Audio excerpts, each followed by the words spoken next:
Good morning, this is your 10-point newsletter for August 8, 2026. I'm your host, and today we'll walk through the stories that shaped the Wall Street Journal's latest digest, pulling in the details from the articles behind each headline.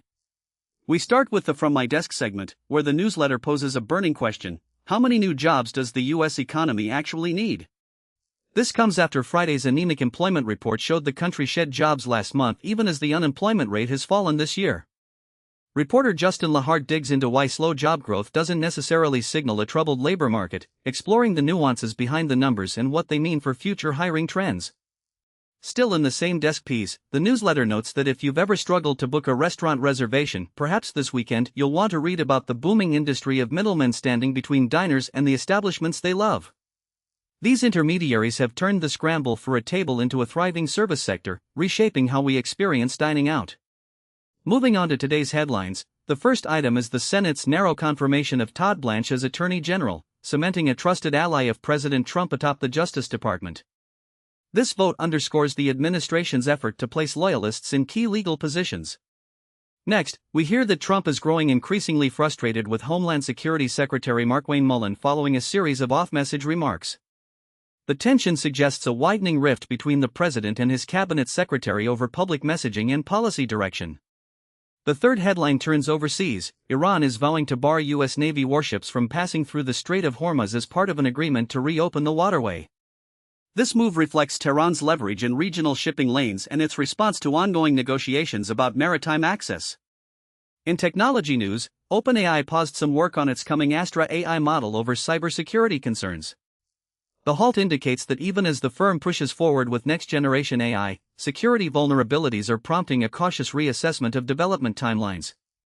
The final headline highlights a Kremlin-backed payment network called S7 that is defying Western efforts to isolate Russia from the global banking system, with plans to expand its services around the world.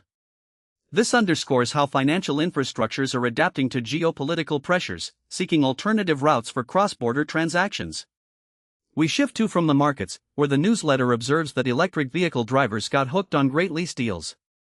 Now, many are looking at hybrids and gas cars, or simply accepting higher prices as the initial lease incentives wane and the market adjusts. Still in the markets section, Situational Awareness is putting $400 million more into a stealth chip startup after the quick sale of its stock portfolio. This sizable infusion signals continued investor confidence in specialized semiconductor technology, even amid rapid portfolio turnover. Next is Read It Here First, a story about a $13 million tax bill that hinges on whether the deceased's home was in Connecticut or Florida. After Jack Anderson died in 2015, an unexpected bill arrived.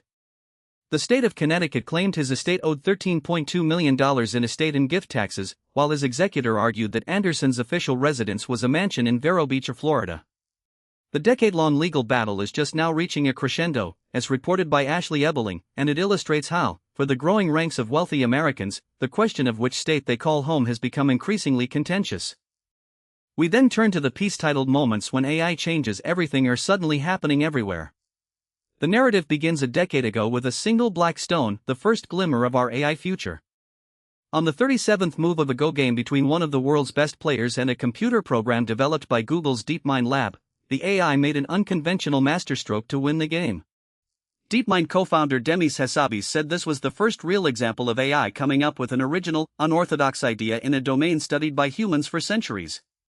Today, columnist Ben Cohen writes that the entire world is beginning to feel like one massive Go board, suggesting that AI's strategic surprises are permeating many facets of life. Next, we see the story of a lost civilization that is baffling experts and rewriting China's origin story. In July 1986, workers at a brick factory in southwestern China were digging for clay when they hit upon something unexpected: dozens of dazzling pieces of jade. The chance discovery led to one of the greatest archaeological finds in modern history, and the artifacts from Sangsinghui have stirred questions that still perplex experts 4 decades later.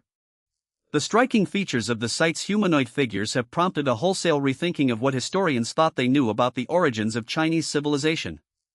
Turning to happening this weekend, the newsletter notes that on Saturday, Hawaii holds primary elections while Berkshire Hathaway is set to report earnings. These twin events draw attention to both political developments in the islands and the performance of one of the world's most closely watched conglomerates.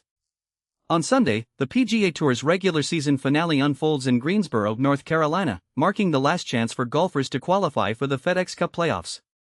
The outcome will shape the playoff field and add drama to the season's conclusion. The numbers segment spotlights the figure 50, the pounds that Bailey Cranebrink lost while living in Italy for a year and eating bread, pasta, and pizza. The 28-year-old content creator turned her experience into a wellness retreat business, and like Cranebrink, some Americans are convinced that in Europe they can eat whatever they want, feel great, and maybe even lose weight. And finally, we hear about the season's hottest arm candy being a private equity boyfriend. Reese Witherspoon brought one to a premiere, Nicole Kidman sat poolside with another in Portofino, Olivia Rodrigo picnicked in the park with one, and Andy Cohen recently announced he's dating one. This summer, private equity guys are getting an A-list boost. As businessman and Shark Tank panelist Kevin O'Leary put it, when you end up with a private equity guy, your life gets far more interesting.